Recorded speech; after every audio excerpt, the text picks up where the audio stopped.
Hello students, exercise 7.11 में हमने आप लोगों को क्वेश्चन नंबर 9 करा दिए थे और आज हम पढ़ेंगे क्वेश्चन नंबर 10।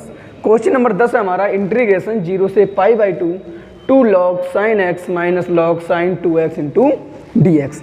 हम इसको इंटीग्रेट करेंगे तो हम जानते हैं कि log m की पावर अगर n है तब इसका फार्मूला क्या होता है। ये जो पावर होती है ये log की मल्टीप्लाई में आ जाती है तो n log m हो जाएगा और अगर ये मल्टीप्लाई में है तो ये कहाँ पहुँच जाएगा, पावर में पहुँच जाएगा।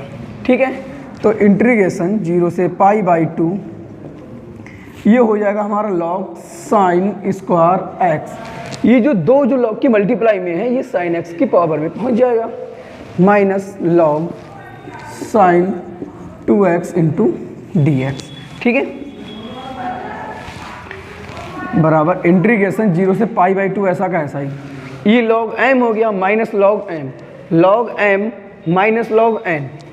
आपने देखा होगा कि log m अपॉन अगर n है तब इसको हम लिख देते हैं log m minus log n। ठीक है, तो log m minus log n आपका कितना हो जाएगा, log m upon n।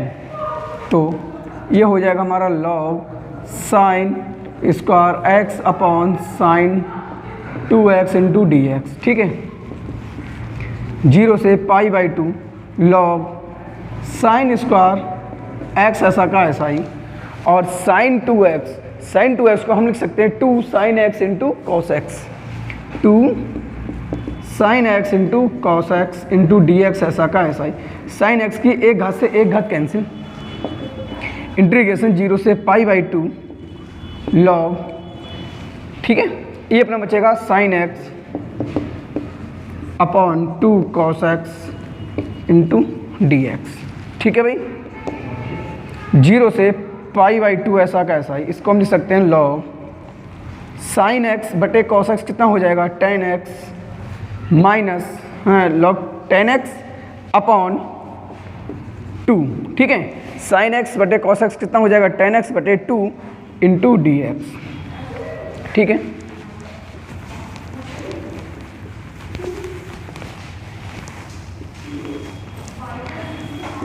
Integration 0 से π/2 ऐसा का ऐसा ही log m upon n। log m upon n कितना होता है, log m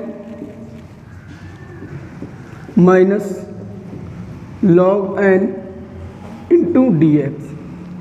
ठीक है भाई, इसको हमने i मान लिया। कितना मान लिया इसको, i। ठीक है, तो इंटीग्रेशन 0 से π/2, ठीक है, log tan x minus integration into dx minus integration 0 से π/2 ये हो जाएगा हमारा log 2 इंटू dx। ये जो इंटीग्रेशन है हमने इसके साथ अलग ले लिया माइनस इसके साथ अलग ले लिया। ठीक है, इंटीग्रेशन हमने क्या किया, हमने इंटीग्रेशन 0 से π/2 log tan x into dx को हमने कितना मान लिया, i1 मान लिया, क्योंकि i यहाँ मान चुके हैं तो हमने इसको i1 मान लिया। ठीक है, तो हमने इसको मान लिया i1। ठीक है, माइनस log 2 आपका कांस्टेंट है, ये बाहर आ जाएगा, कितना बचेगा, इंटीग्रेशन 0 से π/2 इंटू dx और dx का कितना होता है, x,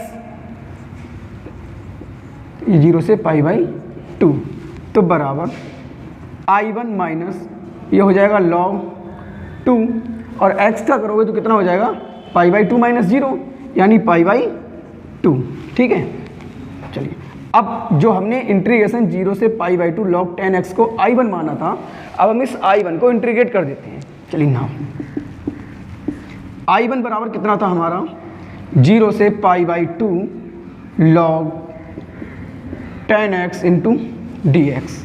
ठीक है, इसको हमने कह दिया समीकरण नंबर 2। ठीक है, अब प्रॉपर्टी नंबर 4 आप लोग जानते हैं कि प्रॉपर्टी 4 क्या कहती है। प्रॉपर्टी 4 ये कहती है कि जो पावर होती है उस पावर में से x को घटा देते हैं। यही तो कहती है कि इंटीग्रेशन 0 से अगर a है और fx है तो इसको हम लिख लेंगे इंटीग्रेशन 0 से a f a minus x into dx। जो भी आपका x है उस x के लिए अपर लिमिट में से घटा दिया जाता है। ठीक है, तो ये हो जाएगा हमारा 0 से π/2 log tan π/2 minus x into D X. ठीक, इंटीग्रेशन 0 से पाई बाई 2 ऐसा का ऐसा ही, लॉग ऐसा का ऐसा ही। ठीक है, tan pi by 2 minus x, pi by 2 का मतलब हो गया 90, और tan 90 माइनस थीटा कितना होता है, cot थीटा। तो ये हो जाएगा हमारा cot x into D X. ठीक है, इंटीग्रेशन 0 से pi by 2 log cot x into D x हो जाएगा। इसको हमने कह दिया इक्वेशन नंबर 3। ये हमारा आई चल रहा है इधर। ठीक है, ये समीकरण 2 हो गई और ये समीकरण नंबर 3 हो गई। फ्रॉम 2 प्लस 3, समीकरण 2 और समीकरण 3 को हमने जोड़ दिया। तो ये I1 LHS में LHS को जोड़ा जाता है और RHS में RHS को। तो I1 और I1 कितना हो जाएगा, 2I1। ठीक है, इंटीग्रेशन 0 से पाई बाई 2 यहाँ है और इंटीग्रेशन 0 से पाई बाई 2 यहाँ है, हमने ले लिया कॉमन। तो ये हो जाएगा इंटीग्रेशन 0 से पाई बाई 2। यहाँ क्या बचेगा, लॉग tan x, ठीक है, plus log cot x into D x. तो 2I1 बराबर हो जाएगा इंटीग्रेशन 0 से pi by 2 log m plus log n। Log m plus log n क्या होता है, log m into n into D x. ये tan x है और ये cot x है। देखें अगर ध्यान से, तो tan x into cot x है, तो tan x और cot x को हम लिख सकते हैं 1/tan x। तो tan x से tan x कैंसिल हो जाएगा, कितना आएगा 1। तो tan x into cot x, इसकी जगह हम 1 लिख सकते हैं। तो हमने क्या किया,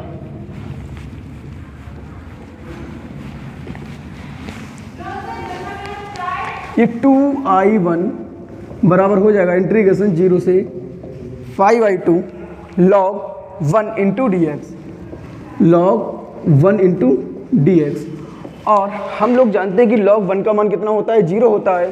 तो ये 2I1 बराबर कितना हो जाएगा, 0, यानी I1 बराबर कितना हो जाएगा, 0 हो जाएगा। ठीक है, और I1 इसको इक्वेशन नंबर कह दीजिए 1। ठीक है, इसको इक्वेशन नंबर हमने कह दिया 1।